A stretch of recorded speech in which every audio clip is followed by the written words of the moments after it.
warahmatullahi wabarakatuh. Perkenalkan, nama saya Elsa Febianti dari kelas TIK IPP 2. Di sini saya akan menjelaskan mengenai pengaruh teknik oversampling SMOT dalam memperbaiki kinerja model klasifikasi gender berbasis neural network pada dataset tidak seimbang yang saya gunakan pada eksperimen menggunakan dataset nama Indonesia. Latar belakang dari eksperimen yang saya gunakan yaitu klasifikasi gender berdasarkan nama memiliki peran penting dalam bidang natural language processing, misalnya untuk personalisasi rekomendasi maupun analisis demografi. Namun, dataset yang digunakan oleh saya mengalami masalah ketidakseimbangan kelas, di mana jumlah nama laki-laki jauh lebih dominan dibanding perempuan. Kondisi ini dapat menimbulkan bias pada model pembelajaran mesin sehingga akurasi prediksi menurun. Untuk mengatasi hal tersebut, penelitian ini bertujuan menguji efektivitas penggunaan teknik SMOT atau Synthetic Minority Oversampling Technique dalam menyeimbangkan distribusi data yang kemudian dikombinasikan dengan model Artificial Neural Network atau ANN untuk meningkatkan kinerja klasifikasi gender berbasis nama Indonesia. Dataset yang digunakan adalah dataset yang berisi nama-nama Indonesia, baik laki-laki maupun perempuan.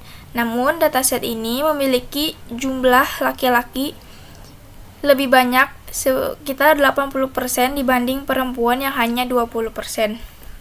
Dataset yang digunakan dalam penelitian ini terdiri dari 1960 nama Indonesia yang diberi label jenis kelamin laki-laki dan perempuan.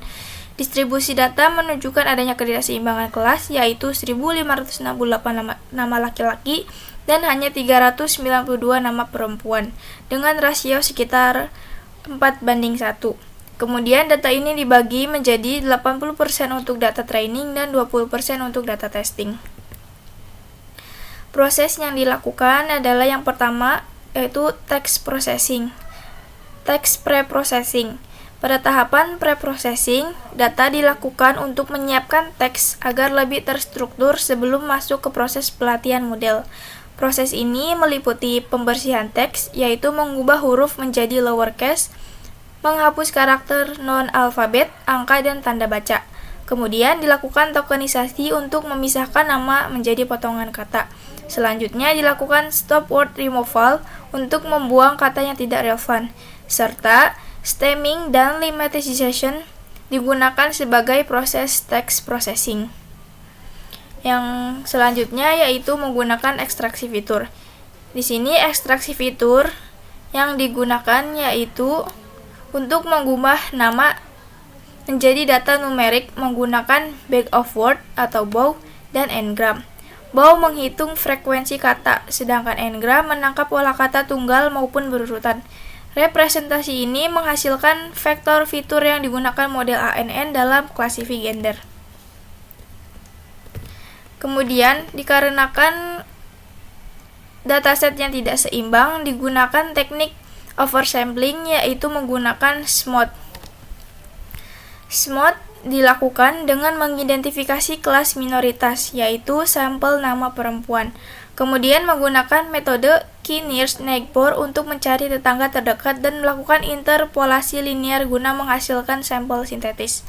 Hasil dari proses ini adalah distribusi data seimbang dengan rasio 1:1, yaitu 875 laki-laki dan 875 perempuan, di mana jumlah data awal sebesar 1.568 meningkat menjadi 1.750 setelah penerapan SMOT. Selanjutnya yaitu dilakukan klasifikasi. Model klasifikasi gender menggunakan Artificial Neural Network atau ANN dengan arsitektur 128/641 neuron. Aktivasi ReLU pada hidden layer dengan sigmoid pada output layer. Dilatih selama 10 epoch menggunakan optimizer Adam. Setelah penerapan SMOT yang menyeimbangkan dataset dari rasio 4:1 menjadi 1:1, model mencapai akurasi testing yaitu 72,70% dengan F1 skor makro 0,73, Hasil menunjukkan precision 0,88 untuk kelas laki-laki dan recall untuk 0,90 untuk kelas perempuan. Mengindikasikan model berhasil mengatasi bias kelas mayoritas dengan kinerja seimbang untuk kedua gender.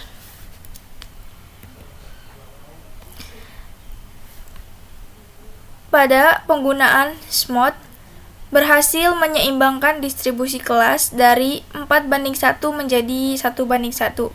Model mencapai kinerja seimbang pada kedua kelas gender.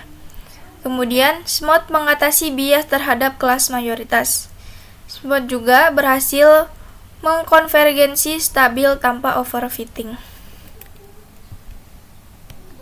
Kemudian selanjutnya yaitu kelebihan dan kekurangan SMOD. Kelebihan SMOD yang pertama adalah efektif mengatasi ketidakseimbangan kelas. SMOD berhasil menyeimbangkan distribusi data set dari rasio 4:1 menjadi 1:1. Melalui generasi sampel sintetis dengan interpolasi linear, sehingga model tidak lagi bias terhadap kelas mayoritas dan mencapai kinerja seimbang untuk kedua gender. Yang kedua yaitu mempertahankan integrasi data asli. Teknik ini menggunakan K-nearest-next-burst dan interpolasi linear untuk menciptakan sampel sintetis yang realistis tanpa duplikasi langsung, sehingga tidak kehilangan informasi penting dari data original dan menjaga karakteristik distribusi kelas minoritas. Kekurangan SMOD yang pertama yaitu keterbatasan pada high dimensional sparse data. Dalam konteks text mining dengan fitur back of word yang menghasilkan 2,244 sampai 3,929 fitur, SMOD dapat mengalami kesulitan dalam menemukan nearest next-burst yang bermakna pada ruang dimensi tinggi yang sparse, berpotensi menghasilkan sampel sintetis yang kurang representatif. Kemudian yang kedua yaitu tidak menangani noise dan outlier. SMOD dapat memperbanyak noise atau outlier yang ada dalam kelas minoritas karena algoritma tidak membedakan antara sampel yang berkualitas baik dengan yang mengandung noise, sehingga sampel sintetis yang dihasilkan mungkin tidak optimal dan dapat menurunkan kualitas model jika data original mengandung banyak anomali.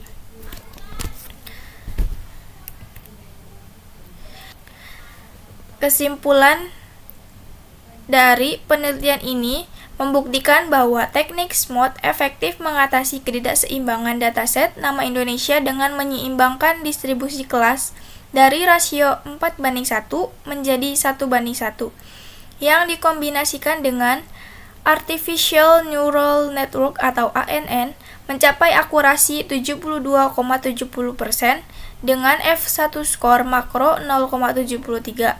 Model berhasil mengurangi bias terhadap kelas mayoritas dengan kinerja seimbang antara kedua gender, menghasilkan precision 0,88 untuk laki-laki dan recall 0,90 untuk perempuan.